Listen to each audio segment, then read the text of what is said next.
ఈ సునీల్ ఈ మన తులసి బాబు ఎగిరి కూర్చొని చేయడంతోనే అతను గుండెకి చచ్చిపోతాడు. చచ్చిపోవడంతో ఈయనకి గుండె నొప్పి వచ్చిందని గవర్నమెంట్ హాస్పిటల్ కేజీహెచ్ కి తీసుకెళ్తారు. సిజిహెచ్ అనుకుంటా తీసుకెళ్తారు.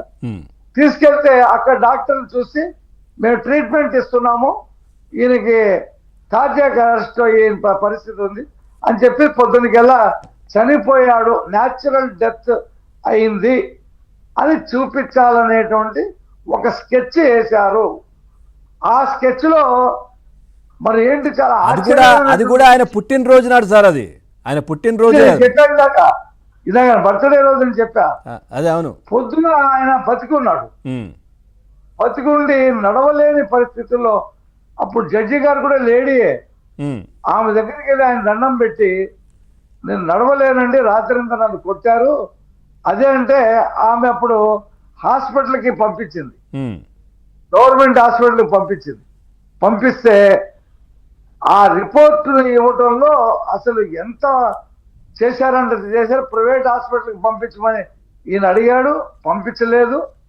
హైకోర్టులో కూడా అప్పుడు పిటిషన్ వేశారు వాళ్ళ భార్య గారు. ఏదేమైనప్పటికి కూడా ఆయనకి డిఫెన్స్ హాస్పిటల్లో ఆయనకి రిపోర్ట్ వచ్చింది, సుప్రీంకోర్టులో ఆయనకి బెయిల్ వచ్చింది. ఇది జరిగిన పరిస్థితి. దీంట్లో ఎవరికండి లైన్ గా చెప్పుకుంటూ వచ్చాను, కింద నుండి తులసి బాబు, విజయపాలు, సునీల్ కుమారు, పిఎస్ఆర్ ఆంజనేయ, వీళ్ళది ఏం లేదు సార్. అసలు జగన్మోహన్ రెడ్డి చెప్పాడు. ఇప్పుడు పిఎస్ఆర్ ఆంజనేయులు ఏం కోపం సార్, రఘురామ ఆయన వైసీపీ ఎమ్మెల్సీయా లేకపోతే వైసీపీ రాష్ట్ర మెంబరా? ఒక నిఘా విభాగం ఇన్ఛార్జ్. రాష్ట్రంలో ఏ యంత్రాంగానికి అప్పుడు గత ప్రభుత్వ పాలనలో ఉన్నటువంటి ఏ శాఖలో పనిచేసిన ఇటు పోలీసులు కావచ్చు, సిఐడి కావచ్చు, ఎవరైనా కానీ ఏ అధికారులకు కూడా ఎవరిపైన కోపం లేదు. కానీ ఆ పైన అయితే ఎవరైతే ఉంటారో ఆయన ఆదేశాల మేరకు ఈ అన్ని చేసుకుంటూ వచ్చారు అందరు కూడా.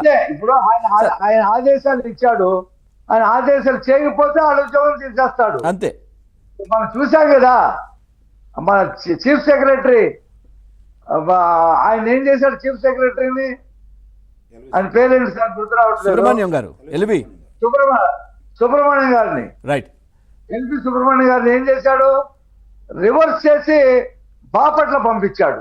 రైట్, ఏది ఒక డిప్యూటీ కలెక్టర్ స్థాయిలో పనిచేయమని చెప్పి పంపించాడు. రైట్, ఒక్కసారి ఎందుకు పంపించాడంటే ఎల్బి సుబ్రహ్మణ్యం మీద కోపం కాదు, ఎల్బి సుబ్రహ్మణ్యం చెప్పింది చేయలేదు వేరే సంగతి అనుకోండి. ఆయన ఏం చెప్పారంటే తిరుమలలో అన్య మతస్థులు చాలా మంది ఉద్యోగాలు ఇస్తున్నారు, అది సరైనది కాదని చెప్పాడు ఆయన.